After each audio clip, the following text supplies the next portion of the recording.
گیا تھا لیکن ایمان کا سودا نہیں کیا تھا. حضرت بلال حبشی کے جسم میں سوراخ کیا گیا تھا لیکن اپنے ایمان کا سودا نہیں کیا تھا. حضرت امام احمد ابن حنبل کے پیٹھ پر 20,000 کوڑے برسائے گئے تھے, ایمان کا سودا نہیں کیا تھا. حضرت امام مالک کی انگلیاں کاٹی گئی تھی, ایمان کا سودا نہیں کیا تھا. حضرت حسین احمد مدنی کے لیے شوٹ وارنٹ ہوا, ایمان کا سودا نہیں کیا. قاسم نانوتری کی کنپٹی پر گولی لگی, ایمان کا سودا نہیں کیا. مولانا فضل حق خیر آبادی کو 3 سال تک جزیرے انڈمان نکوبار مالٹا کی تاریخ کے اندر کال کوٹری کے اندر ڈال دیا گیا, ایمان کا سودا نہیں کیا. آج بھی عبداللہ 30 کروڑ مسلمانوں کے طرف سے یہ ترجمانی کر کے تیرے کان تک آواز پہنچانا چاہتا ہے.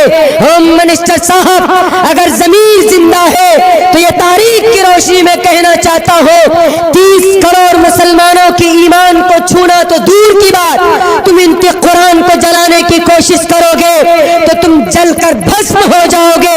اس لیے اس قرآن کی حفاظت کی ذمہ داری اللہ نے خود چلی ہے. دجال فرعون آیا مٹ گیا, ہٹلر آیا مٹ گیا, دجال نمرود آیا وہ بھی اس دھرتی سے نام و نشان مٹا دیا گیا. اگر وقتی طور پر 350 MPs ہیں تمہارے پاس تو یہ راجنیتی کے اندر آتی ہے حکومت, جاتی بھی ہے, بنتی ہے, بگڑتی ہے. اگر انہوں نے اپنی شرافت کا راستہ چھوڑ دیا تو ان مسلمانوں کے خون کے اندر آج بھی وہی گرمی ہے. ان کی گرمیوں نے انگڑائی لینی شروع کی تو تم کو پارلیمنٹ کے اندر بیٹھنے کے لیے کرسی نصیب نہیں ہوگی, تمہیں راستہ نظر نہیں آئے گا کہ ہم آئے تھے کہاں سے اور جائیں گے کہاں پر. کیوں؟ کیونکہ تم نے ہندوستان کے سنویدھان کو بدلنے کی بات کی. اور مسلمان وہ ہوتا ہے جو اپنے اللہ سے بھی محبت کرتا ہے, اپنے قرآن سے بھی محبت کرتا ہے, اور انڈین مسلمان اپنے ہندوستان سے بھی محبت کرتا ہے. شاید تمہیں یہ معلوم نہیں. ہندوستان کے سنویدھان کو بدلنے کی کوشش کی گئی, سنویدھان بدل دو and you can do it and accept that, کر سکتے ہو, لیکن ہمارے قرآن کو اور مسلمانوں کے ایمان کو نہیں بدل سکتے. میرے بھائیو, سٹیزن امینڈمنٹ بل کیا ہے میں آپ کو سمجھا دیتا ہوں, اس کے بعد پھر میں رخصت چاہوں گا. 15 سے 20 منٹ میرے پاس, 15 منٹ اور رہ گئے. بہت کم ایسا ہوا ہے کہ جہاں پر میں اتنا مختصر بیان کر پایا ہوں. اگر اتنا ٹائم مجھے ہر جگہ ملے تو میری آواز نہیں بیٹھے گی. دل بھائی جانتے ہیں, میرے بڑے بھائی میرے گائیڈ لائن کرتے ہیں, اور ہمارے سپول کے نوجوان شاعر قیصر رانا صاحب. رانا عموماً ہندو لوگ اپنے نام کے ساتھ جوڑتے ہیں, لیکن ان کا ایک شوق ہے رانا جوڑنا. رانا صاحب 2 مہینے ہو گئے تقریباً کنٹینیو ہم سوئے نہیں, پوری رات ایسے جاگنا ہوتا ہے, لیکن جب آپ رات کو نہیں سوئیں گے, 1-1 2 گھنٹے بولیں گے تو آٹومیٹیکلی آواز اتنے ساتھ نہیں دیتی. اور ہم پھر ایک فیلڈ الگ سے جڑے ہوئے, راجنیتی کی فیلڈ میں بھی ہے. آپ کے جو MLA صاحب آئے تھے, ہم لوگوں نے ان کے لیے بڑی محنت بھی کی تھی اور دعا بھی کی تھی. دعا اس لیے کی تھی, ضرورت ہے. پروٹیسٹ سے, احتجاج سے ہم اپنی بات زیادہ نہیں منوا سکتے, لیکن جہاں بل پاس ہوتا ہے ہمیں وہاں پر اگر ہم کھڑا ہو جاتے ہیں تو ہم کسی بھی بل کو روک نہیں, ہم بل کو پھاڑ سکتے ہیں, جیسا کہ بیرسٹر اسد الدین اویسی نے پھاڑا. سامنے کہا تھا, آپ یہ نہیں کہیے گا کہ دستار بندی کا جلسہ سیاسی بات کر رہے ہیں. مجھے صرف ایک سوال کا جواب دے دیجئے, کیا سیاست کا تعلق اسلام سے نہیں؟ میرے نوجوان علماء بیٹھے, حضرت عمر فاروق سب سے پہلے PM تھے کہ نہیں تھے؟ جس ملک میں ہم بستے یہاں پر 2 قانون ہیں, ایک اللہ کا قانون ہے, ایک ہندوستان کا سنویدھان ہے. اور ہندوستان کے سنویدھان کے مطابق ہم پولیٹکس میں آ سکتے ہیں, سیاست میں آ سکتے ہیں. جب تک اچھے لوگ نہیں ہوں گے تو برے لوگ تو آئیں گے سیاست میں. اسی لیے اب وقت ہے अच्छे लोगों का, कलिमा पढ़ने वालों का पॉलिटिक्स में आना। क्यों? अभी जो बिल पास हुआ, जिन पार्टियों को हमने अच्छा समझा उनके मेंबरान ने ही इस बिल को पास करवाया। बिहार के अंदर 2 बड़ी पार्टी, उनकी पार्टी के टोटल मेंबरान ने इस बिल को पास करने में वोट किया। वो चाहते तो वो कह सकते थे कि नहीं, मुस्लिम भाई हमको सपोर्ट करते हैं, हम इनके खिलाफ बिल पास नहीं होने देंगे। चाहते तो कर सकते थे, लेकिन नहीं। अगर बोला पूरे लोकसभा के अंदर, अगर वो बोला, कौन था वो मेरे भाइयों? ये कुरान की ताकत थी, ईमान की ताकत थी। नमाज के बड़े पाबंद हैं वो, और हमें भी ना पाबंदी नमाज करनी चाहिए। कुरान हमारे एक हाथ में, हिंदुस्तान का संविधान दूसरे हाथ में, और माथे पर टोपी, माथे पर नमाज का निशान। अगर हम मुसलमानों के बीच में ये चीज आ जाए तो मुसलमान फिर किसी से डरता नहीं है। पता उस बातिल के सामने, उस बेलगाम घोड़े को, झूठे को, कज़्ज़ाब को, उस फासिक को जवाब देने वाला कौन था? चीख कर कहा कि तेरा नाम हिटलर की लिस्टों में लिखा जाएगा, तेरा नाम लिखा जाएगा। और उस मर्द मुजाहिद ने उसी वक्त उस बिल के 5 टुकड़े करके फाड़ दिया और कहा कि मैं तुझ जैसे मन घड़त कहानी और इस तरह से मन घड़त हिंदुस्तान के आईन के सीने को चाक करने वाले बिल को नहीं मानता। गांधी ने नहीं माना था, मैं भी नहीं मानूंगा। ये ताकत कहां से आई थी? ये ताकत ईमान की ताकत थी, ये ताकत कुरान की ताकत थी, ये ताकत वहदानियत की ताकत थी, ये ताकत टोपी और दाढ़ी की ताकत थी। और एक मर्द मुजाहिद के जिस्म को, बॉडी को हिला सकते हो, लेकिन ईमान की भावनाओं पर, उनके धर्म को तुम बदल नहीं सकते। दुनिया के गद्दार लीडरों, तुम्हारा सपना कभी भी शर्मिंदा ताबीर नहीं हो सकता। What is the, हमारा गुनाह क्या है? हमने गुनाह कौन सा किया है जो इस तरीके से हम लोगों को कसा जा रहा है, परेशान किया जा रहा है? कुछ दिनों पहले एनआरसी, अब सीएबी बिल। और मैं आपको बता दूं, ये जो सीएबी बिल है ये बहुत जबरदस्त है, इतना जबरदस्त है, मैं बता दूं आपको। सीएबी बिल बहुत से लोग नहीं जानते हैं। सड़कों पर कहीं प्रोटेस्ट किया जा रहा हो तो हम लोगों को बढ़ चढ़ कर हिस्सा लेना चाहिए। और अगर कोई सपोर्ट कर रहा पार्लियामेंट में, लोकसभा में, राज्यसभा में, तो हम लोगों को उसकी मदद करनी चाहिए। अब से पहले भी, परसों भी मैंने सीएबी बिल का खुलासा किया था, मैं आज को बता देता हूँ। कुछ जमाने पहले हिंदुस्तान के अंदर जबरदस्ती एक तहरीक चली थी, कौन सी? जबरदस्त धर्म बदलना, धर्म परिवर्तन, लेकिन वो कामयाब नहीं हो पाए थे। And that time they were not the successful. उस वक्त उनका आइडिया बिल्कुल खत्म हो गया था। अब उन्होंने ये सोचा कि हिंदुस्तान के मुसलमानों को कैसे आधे में लाना है, इनको कैसे डराना है। तो उन्होंने कहा कि एनआरसी लागू करो। तो सोचा कि एनआरसी में तो हिंदू, मुस्लिम से ज्यादा हिंदू फंस जाते हैं। जैसे आसाम में फंसा 12.5 लाख हिंदू फंस गए, 7 लाख ही मुसलमान थे। तो अगर मुस्लिम को के चक्कर में हिंदू भी फंस रहा है, लेकिन एक कानून निकाला, कौन सा? यहाँ इंडिया के लिए नहीं निकाला, डायरेक्ट निकाला अफगानिस्तान, बांग्लादेश, पाकिस्तान। जो भी हिंदू इन तीनों देशों से आएगा, मुस्लिम के अलावा कोई भी आए, मुस्लिम के अलावा कोई भी आए, उनको आते ही फौरन नागरिकता दे दी जाए, फौरन नागरिकता दे दी जाए।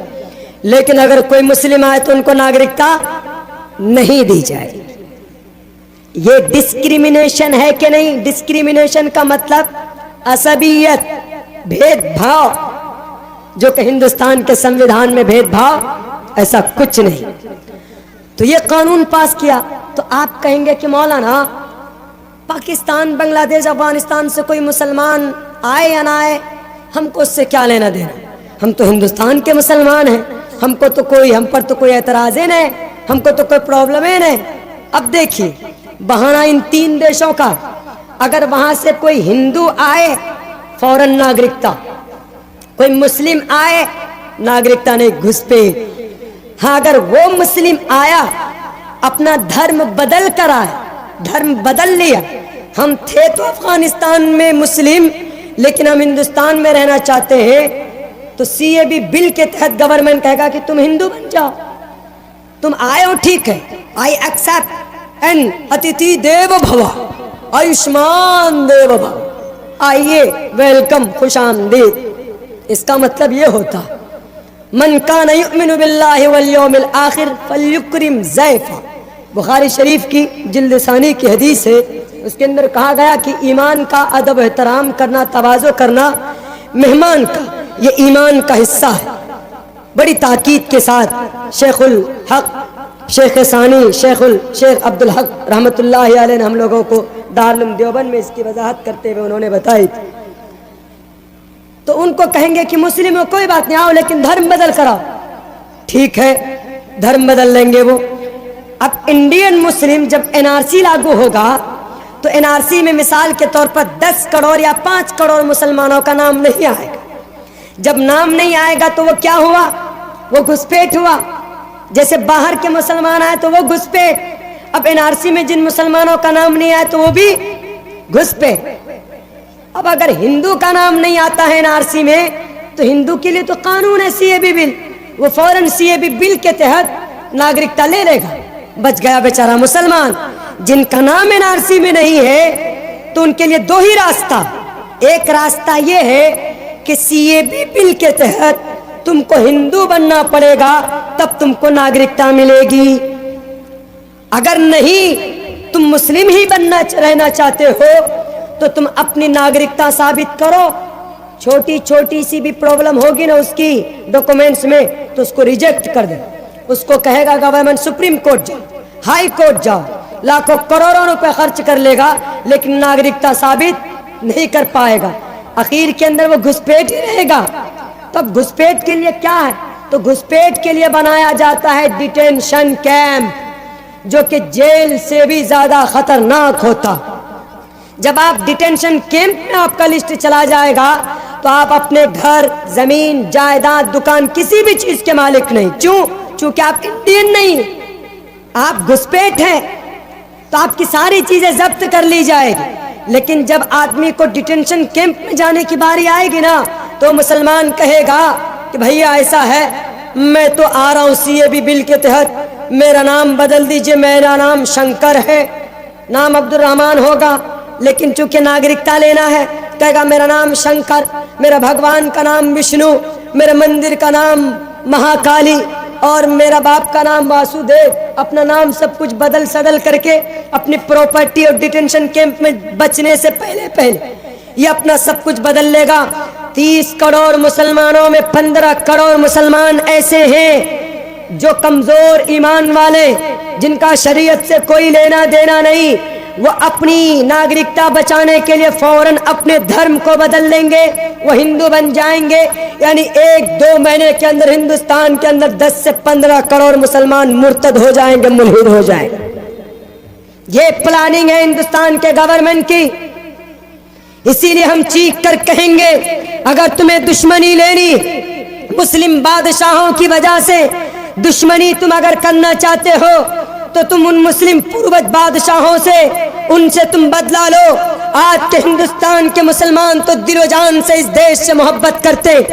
अगर तुम कहते हो कि औरंगजेब ने मंदिर तोड़ा था इसीलिए हम हिंदुस्तान के मुसलमानों को उसकी सजा देंगे, तो एक बात भूल जाओ, इतिहास को तोड़ मरोड़ कर पेश करने की कोशिश की गई। मेरे पास वक्त नहीं, वरना मैं बितफसील आपको 1175 साल तक हिंदुस्तान के मुस्लिम इंपेयर ने जो हुकूमत की, उनकी तारीख क्या है, उनकी हिस्ट्री क्या है, उनका इतिहास क्या है। हिंदुस्तान के हिंदू भाइयों को जो सुविधा अकबर बादशाह के जमाने में दी गई, किसी और बादशाह के जमाने में नहीं दी गई। टोटल हिंदू भाइयों से टैक्स को माफ कराया, लेकिन ये सिर्फ दुश्मनी है। अगर तुम दुश्मनी की बुनियाद पर अगर ऐसा करते हो तो बेटे बना लो तुमको जितना कानून बनाना हो। मैं तो फिर भी तुम्हें कहूंगा कि इन अनाप शनाप बिल को पास करने से ज्यादा हिंदुस्तान के 13 लाख नौजवान जिनको नौकरी नहीं मिली है उन्हें नौकरी दीजिए। किशनगंज के 1300 नौजवान ऐसे سے جنہوں نے سن 2011 اور 13 کے اندر ٹی پاس کیا, بی ایڈ پاس کیا, کوالیفائیڈ ہوئے, یا آج بھی دھان کے کھیت میں دھان کمانے پر مجبور ہے, ان کو نوکری دو. کوئی ایسا کام کرو کہ جس سے ہندوستان کا بھلا ہو. جس دن تم نے بل پاس کیا اسی دن ہندوستان کی اناج منڈی, ہندوستان کی راجدھانی دلی کی اناج منڈی کے اندر اس فیکٹری کے اندر آگ لگتی ہے. 2.5 گھنٹے تک آگ لگی رہتی. تمہارے پاس اتنے آلات تھے ہی نہیں, ایسی فیسلٹیز نہیں تھی کہ ان 5 بلڈنگ میں پھنسے ہوئے نوجوانوں کو, ان مزدوروں کو باہر نکالتے.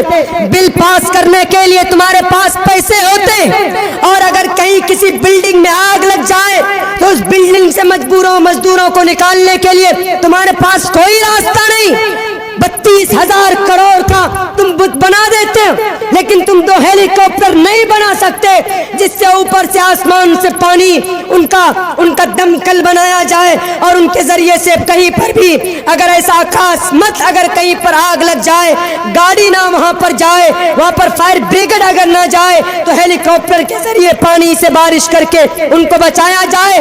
2.5 گھنٹے تک آگ لگی رہی. ہوم منسٹر صاحب, آپ کے گھر سے 5 کلومیٹر کی دوری پر 45 مزدور جل کر راکھ ہو گئے.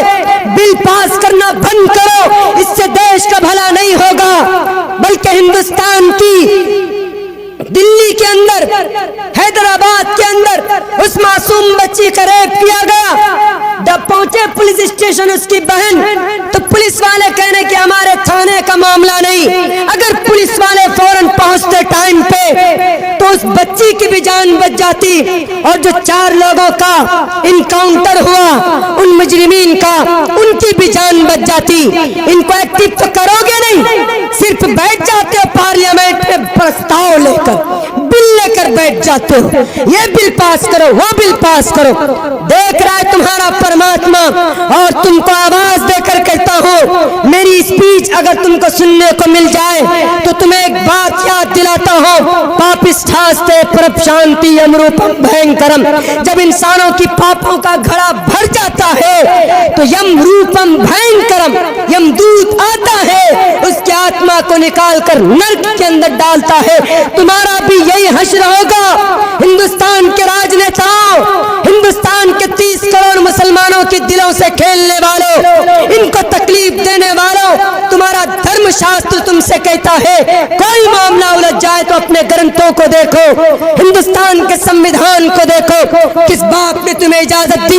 ہندوستان کے مسلمانوں کو کیوں چھاٹا؟ قربانی نہیں تھی. کہاں سے دیش بھکتی کے پروف چاہتے ہو؟ کشن گنج آ جاؤ, ارریا چلے جاؤ, بھاگلپور چلے جاؤ, میانمار چلے جاؤ, شاملی چلے جاؤ, میرٹھ چلے جاؤ, مرشید آباد چلے جاؤ, بکسر چلے جاؤ, آرا چلے جاؤ, پاٹلی پترا چلے جاؤ, شاملی کی میدان جاؤ, بالا کوٹ کی پہاڑی جاؤ, دلی کی چاندنی چوک جاؤ. 2 فٹ زمین مسلمانوں کی دیش بھکتی کا ثبوت دے گا. پوچھو ان ساورکر